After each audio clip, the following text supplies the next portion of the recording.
राम, मैं क्यों आपका शत्रु बन गया? मित्र का शत्रु शत्रु होता है। सुग्रीव हमारा मित्र है। तुमने उसके प्रति जो अन्याय किया है तथा तुम्हारे पापों का दंड देने के लिए हम तुम्हारा वध करने की प्रतिज्ञा ले चुके हैं। रघुवंशी जब किसी को वचन देते हैं तो प्राण जाने पर भी उस वचन को पूरा करते हैं। अपने वचन का पालन करना उनका सबसे बड़ा धर्म है तथा उसके लिए उन्हें निंदा का पात्र बनना भी स्वीकार है। राम, सुग्रीव से मित्रता करने में रावण द्वारा हरण की गई अपनी स्त्री के उद्धार का तुम्हारा स्वार्थ नहीं छुपा है, किंतु ये प्राणों के भय से पहाड़ों की खो में मुंह छुपाए पड़ा रहने वाला ये कायर क्या तुम्हारी सहायता करेगा? बोलो। इसके लिए तुम किष्किंधापति बाली के पास आते तो देखते मैं अब तक उस दुरात्मा को बांधकर तुम्हारे चरणों में डाल चुका होता।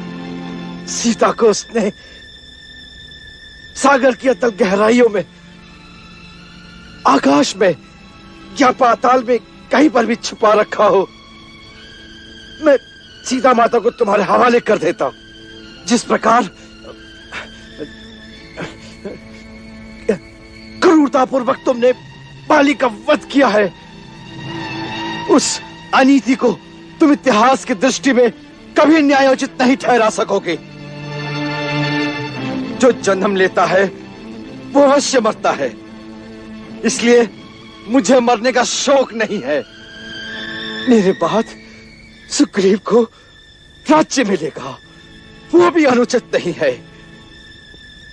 अनुचित इतना ही है कि तुमने मुझे रणभूमि में मेरे साथ वीरों की भांति युद्ध करके मुझे नहीं मारा, मुझे अधर्म पूर्वक मारा है। तुमने मेरी निरपराध हत्या की है। तुम्हारे इस पाप का प्रायश्चित कभी नहीं होगा राम, कभी नहीं होगा।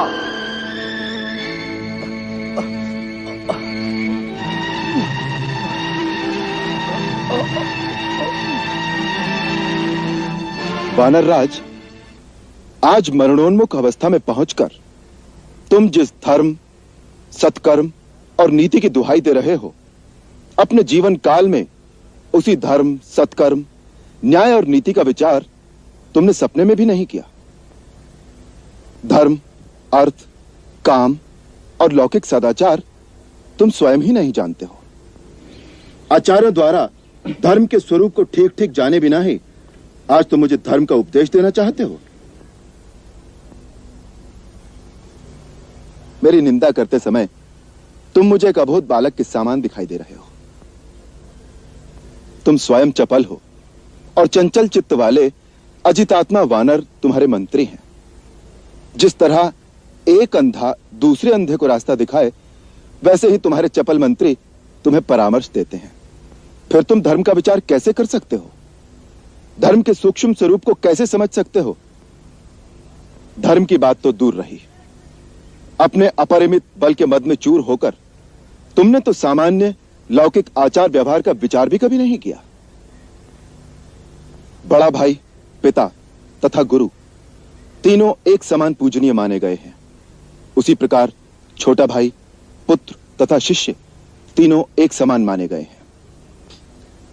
पुत्र की वधू, अनुज की भार्या तथा भगिनी के साथ अपनी कन्या के समान पवित्र संबंध रखना पारिवारिक, सामाजिक तथा नैतिक धर्म है, परंतु तुमने कभी किसी मर्यादा का कोई पालन नहीं किया।